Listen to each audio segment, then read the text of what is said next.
Hello friends, welcome to Joyshree's artful homestay.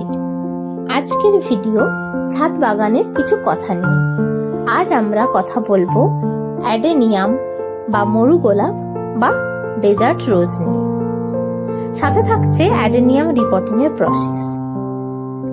এই গাছটা আমি এনেছিলাম নার্সারি থেকে এবছর, তবে সমস্ত ফুল ফোটার পরে গাছের পাতাগুলো ঝরে যাচ্ছিল আর নার্সারির টবটাও চেঞ্জ করা হয়নি।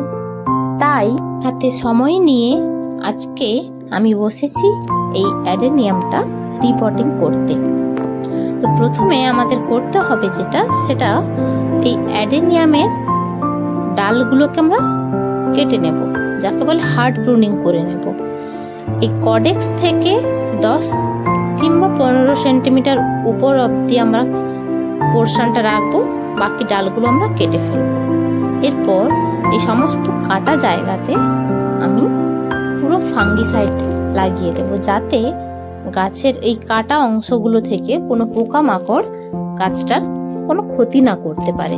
এমনিতেও আমি পুরো নতুন টবে এটাকে রিপোর্টিং করছি, তো সেই কারণে আমাকে এর প্রোটেকশন দেওয়ার দরকার আছে।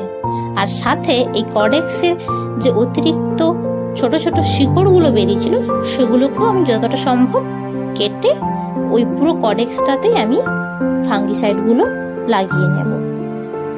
এবার ফাঙ্গিসাইড লাগানো হয়ে গেলে এটাকে আমি রেখে দেব কিছুক্ষণ শুকনো হওয়ার জন্য। আপনারা চাইলে আজকে ফাঙ্গিসাইড লাগিয়ে রেখে দেবেন, কালকে এটাকে রিপোর্টিং করবেন, কোনো অসুবিধা নেই। কিন্তু আমার হাতে সময় নেই, তাই আমি আজকেই করছি।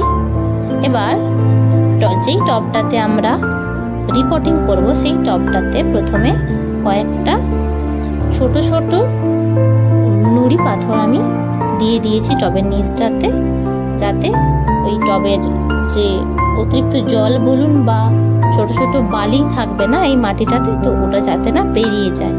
এরপর আমার এই অ্যাডেনিয়ামের জন্য যে মাটি লাগবে সেই মাটিটা আমি আগে থেকে তৈরি করে রেখেছিলাম। তো সেই মাটির যে পরিমাণ, কোনটা কতটা পরিমাণ দিতে হবে সেটা কিন্তু এখানে আমি দেখাইনি। আপনারা চাইলে আমি ওটা ডেসক্রিপশনে দিয়ে দেব, যে মাটিতে ভার্মি কম্পোস্ট বলুন বা কোকোপিট বলুন কিংবা বালি কতটা পরিমাণ আমি দেব সেটা আমি ডেসক্রিপশনে দিয়ে দেব। এরপর টবটাতে মাটি দিয়ে গাছটাকে সুন্দর করে বসিয়ে দিয়েছি। তবে আজকে কিন্তু আমি আর গাছে জল দেব না, 2 দিন পর জল দেব। তাতে কি হবে, কডেক্সটা নষ্ট হয়ে যাবে না।